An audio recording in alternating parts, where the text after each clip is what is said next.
Hello students, today we are going to continue our previous topic, that was transportation in animals. We had studied blood transportation and today we are going to study lymph transport system.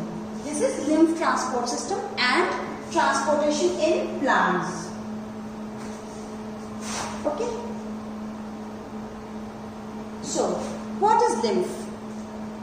We had studied artery, veins and capillaries. Blood में vessels होती हैं, तो जो blood की vessels हैं, capillaries हैं, उन capillaries की वॉल्स में टाइनी पोर्स होते हैं. उन पोर्स में से बहुत सारा फ्लूइड ब्लड में क्या था, प्लाज्मा, बहुत सारे प्रोटीन्स और ब्लड की कुछ सेल्स एस्केप होकर बाहर आ जाती हैं यहाँ पर इंटरसेलुलर स्पेस में. हम इसको देखते हैं इस डायग्राम से. यहाँ पर ये इंटरसेलुलर स्पेस है, ये ब्लड की कैपिलरीज में से कुछ फ्लूइड बाहर आ जाता है. क्या क्या, प्लाज्मा, कुछ सेल्स और प्रोटीन्स, ये बाहर आकर टिश्यू फ्लूइड बनाता है. टिश्यू फ्लूइड या लिम्फ हम इसको कहते हैं. लिम्फ को ही हम टिश्यू फ्लूइड भी कहते हैं. तो ये बाहर आके टिश्यू फ्लूइड या लिम्फ बनाता है. ये टिश्यू फ्लूइड, ये लिम्फ यहाँ इन ग्रीन कलर की, you can see in green colour की लिम्फ कैपिलरीज में फ्लो करता है. ये tissue fluid in lymph capillaries में फ्लो करता है. ये लिम्फ कैपिलरीज इन बड़ी बड़ी लिम्फ वेसल्स में आकर ओपन होती हैं और ये लिम्फ वेसल्स फिर यहाँ जाकर वेन में ओपन हो जाती है. तो लिम्फ, ये टिश्यू फ्लूइड इस टिश्यूज में से, इंटरसेलुलर स्पेस में से लिम्फ कैपिलरीज में आता है, लिम्फ कैपिलरीज से लिम्फ वेसल्स में, और फिर ये लिम्फ वेसल आके इधर वेन में ओपन हो जाती है. इस तरह से लिम्फ कैपिलरीज से, लिम्फ वेसल से फिर लार्ज वेन्स में जाकर ये ओपन हो जाती है. लिम्फ में जो भी फ्लूइड है वो हमारे ब्लड के प्लाज्मा के जैसा ही होता है.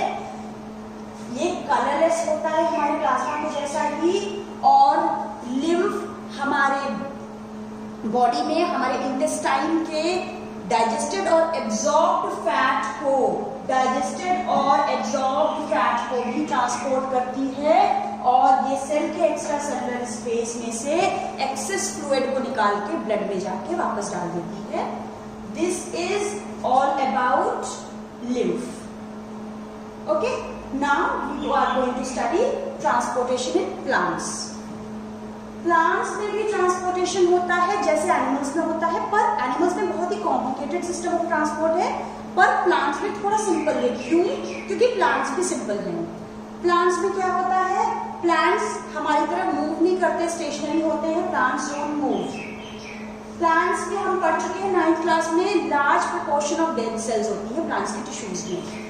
इसलिए प्लांट्स को लो एनर्जी की नीड होती है और इसलिए प्लांट्स थोड़ा स्लो ट्रांसपोर्ट सिस्टम यूज करते हैं. स्लो ट्रांसपोर्ट सिस्टम है.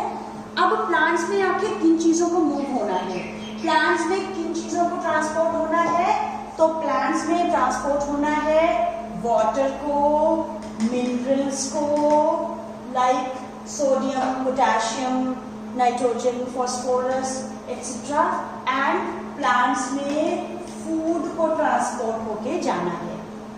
अब प्लांट में वाटर कहाँ से मिलता है, प्लांट को वाटर मिलता है सॉइल से. प्लांट्स में वाटर कहाँ होता है, सॉइल में होता है वाटर और मिनरल्स. सॉइल के कांटेक्ट में प्लांट का कौन सा ऑर्गन है, रूट्स होती हैं. तो प्लांट्स की रूट्स जो सॉइल के कांटेक्ट में है, soil is the nearest and richest source of water and minerals. तो रूट सॉइल से पानी लेती है और फिर कौन से वैस्कुलर टिश्यू के थ्रू, हम पढ़ चुके 9th क्लास में, जाइलम एक वैस्कुलर टिश्यू है.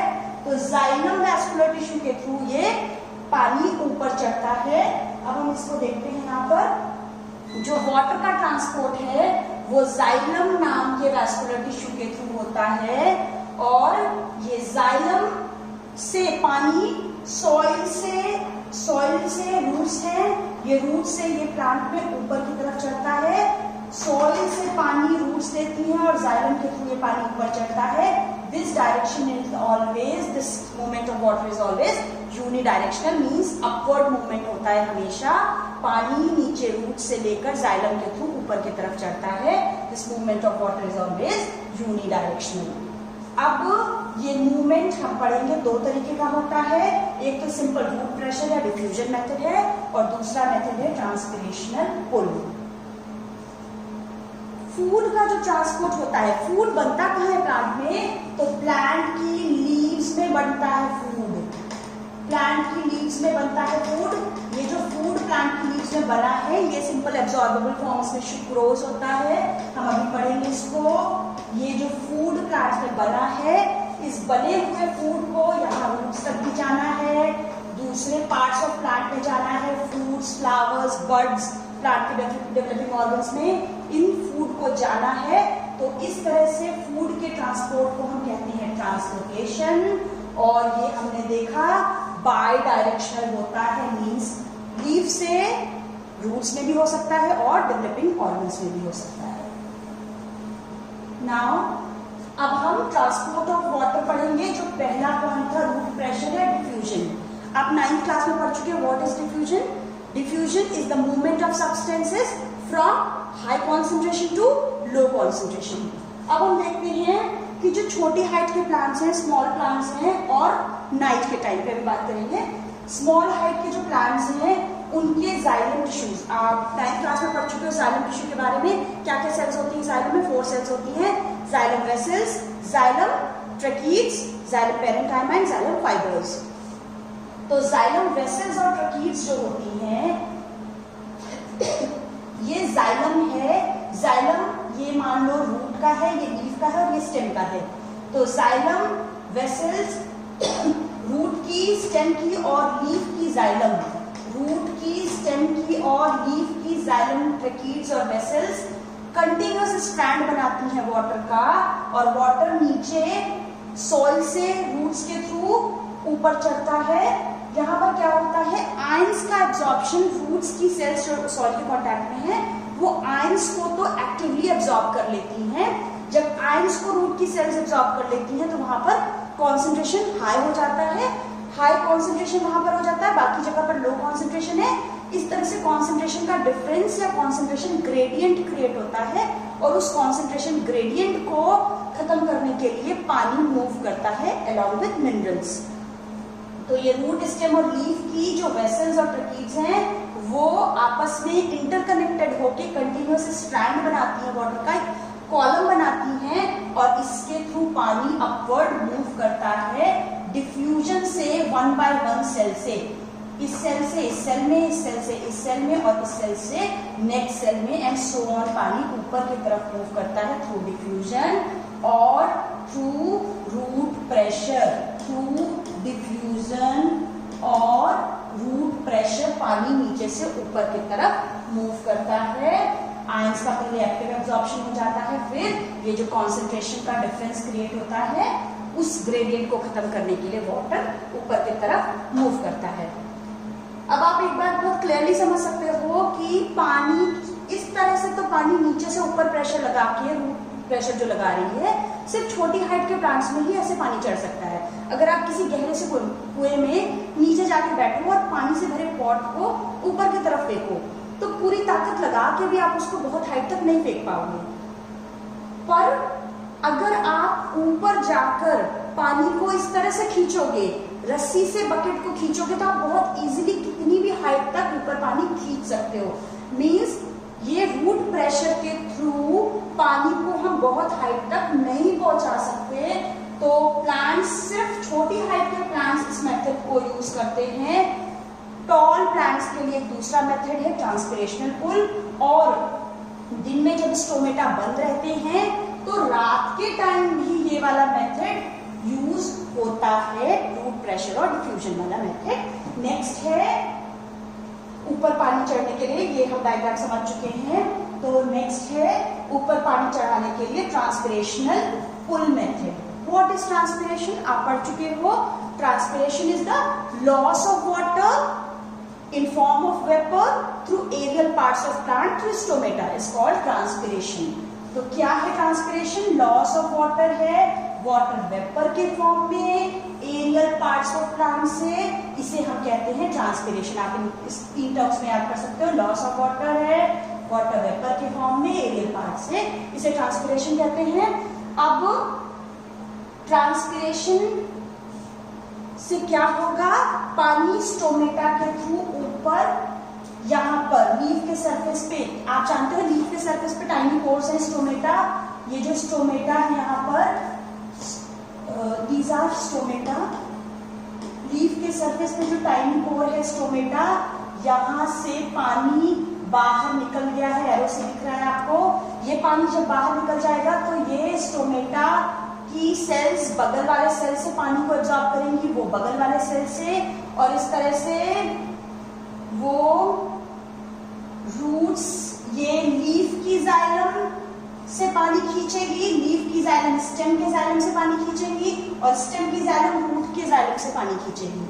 तो ये हमने देखा था लीफ, स्टेम और रूट की जाइलम इंटरकनेक्टेड है, कंटिन्यूअस स्ट्रैंड बनाती हैं और पानी इजीली ऊपर खिंच जाता है ट्रांसपिरेशनल पुल मेथड से। ट्रांसपिरेशनल पुल मेथड से पानी ऊपर खिंच जाता है। यहाँ पर ट्रांसपिरेशन से एब्जॉर्प्शन और अपवर्ड मूवमेंट ऑफ वाटर में भी हेल्प होती है। रूट्स जब ऊपर से हम खींच रहे हैं तो रूट्स तक से पानी खिंच गया, फिर रूट्स पानी कहाँ से लेंगी, जो रूट्स में पानी की कमी हो गई वो सॉइल से एब्जॉर्ब करेंगी। तो इस तरह से ऊपर से पुल या सक्शन क्रिएट करके हम नीचे से गहरी चीजों को, जो चीजें हैं वहां पर एब्जॉर्ब कर सकते हैं। तो रूट्स के थ्रू सॉइल से पानी और उसमें डिसॉल्व्ड मिनरल्स का एब्जॉर्प्शन इसी ट्रांसपिरेशनल पुल मेथड से हो सकता है, और ये ट्रांसपिरेशन टेम्परेचर रेगुलेशन में भी हेल्प करता है। अब बहुत सिंपल तरीके से हम देख सकते हैं कि जैसे जूस किसी बड़े से ग्लास में है, हम स्ट्रॉ से जब इसे खींचेंगे तो यहाँ पर सक्शन के थ्रू ये ऊपर इजीली चढ़ जाएगा, और ड्रॉप बाय ड्रॉप ये कंटिन्यूअस स्ट्रैंड बनाते हुए ऊपर तक आ जाएगा। दिस इज ट्रांसपिरेशनल पुल, जिससे पानी टॉल प्लांट्स में, और दिन के टाइम पे जब सनलाइट है, जब स्टोमेटा ओपन है, तब पानी ऊपर से ऊपर कितने भी टॉल प्लांट्स में ऊपर तक चढ़ सकता है। Now next is transportation of food. Food का ट्रांसपोर्टेशन जो होता है उसको हम कहते हैं ट्रांसलोकेशन। फूड हम देख चुके हैं लीव्स में बनता है by the process of photosynthesis, और किसके थ्रू ट्रांसपोर्ट करता है, फूड मूव करता है फ्लोएम के थ्रू। वैसे तो आप पढ़ चुके हो जाइलम वाटर को और फ्लोएम फूड को, फिर भी याद रखने के लिए ट्रिक है, फूड फा से है और फ्लोएम का भी प्रोनाउंसिएशन हिंदी में फा, फा से फूड और फा से फ्लोएम, ज से जाइलम और ज से जल। That you can remember, that's a trick. तो फूड का ट्रांसपोर्टेशन फ्लोएम के थ्रू है, फोटोसिंथेसिस से जो फूड बना है वो फूड और साथ में कुछ और सब्सटेंसेस और अमीनो एसिड्स भी मूव करते हैं फ्लोएम के थ्रू। फ्लोएम टिश्यू में कौन कौन सी सेल्स हैं, फ्लोएम टिश्यू में होते हैं sieve tube, companion cells, phloem parenchyma and phloem fibres. तो सीव ट्यूब और कंपेनियन सेल्स भी कंटिन्यूअस स्ट्रैंड बनाती हैं, सीव ट्यूब्स कंपेनियन सेल उनको हेल्प करती हैं। और हम देख चुके हैं कि यहाँ पर भी फूड का जो मूवमेंट है वो बाय डायरेक्शनल है। फूड का मूवमेंट हम देख चुके हैं इस डायग्राम में, ये मूवमेंट बाय डायरेक्शनल है, मींस बनी हुई लीफ में से फूड चला जाएगा। सबसे पहले लीफ में फूड बना है और वो फॉर्म जो एब्जॉर्बेबल है, जो सॉल्युबल फॉर्म है फूड का, वो है सुक्रोज। सुक्रोज फूड बना हुआ जो लीफ में है वो चला जाएगा लीफ के फ्लोएम के सीव ट्यूब में। सुक्रोज लीफ के फ्लोएम के सीव ट्यूब में चला जाएगा, और जैसे ही यहाँ पर जाएगा, यहाँ इस सेल का ऑस्मोटिक प्रेशर बढ़ जाएगा, और अगली सेल में जहां ऑस्मोटिक प्रेशर कम है, high pressure to low pressure ये मूव करेगा, ये high pressure to low pressure move करेगा। और इस तरह से नेक्स्ट सेल्स में जहां जहां प्रेशर कम है वहां ये मूव करता चला जाएगा। हम पढ़ चुके 9th क्लास में high pressure to low pressure ही विंड भी मूव करती है। तो सुक्रोज फ्लोएम के सीव ट्यूब में एंटर करेगा, हाई प्रेशर हो जाएगा, high osmotic pressure to next cell, low osmotic pressure, then so on, ये पूरे में मूव कर सके। इस तरह से हमने देखा कि लीफ में फूड बना है और ये बना हुआ फूड लीफ से डिफरेंट पार्ट्स ऑफ बॉडी में जा सकता है, रूट, स्टेम और डिफरेंट पार्ट्स में। और प्लांट्स के कुछ पार्ट्स होते हैं जो फूड को स्टोर करते हैं, कई बार रूट, स्टेम, जैसे कि for example potato, sweet potato, turnip, carrot, radish. इन स्टोरेज ऑर्गन से भी at the time of need different organs, different growing और डेवलपिंग ऑर्गन्स जैसे कि बर्ड, फ्रूट, फ्लावर्स में जा सकते हैं। इस तरह से फूड का मूवमेंट बाई डायरेक्शनल है लीफ से, और कभी दोबारा जरूरत के टाइम पे स्टोरेज ऑर्गन से। इस तरह से फूड का मूवमेंट है बाई डायरेक्शनल, और वाटर का मूवमेंट जाइलम के थ्रू है, हमेशा unidirectional. This was all about transportation in plants. Thank you.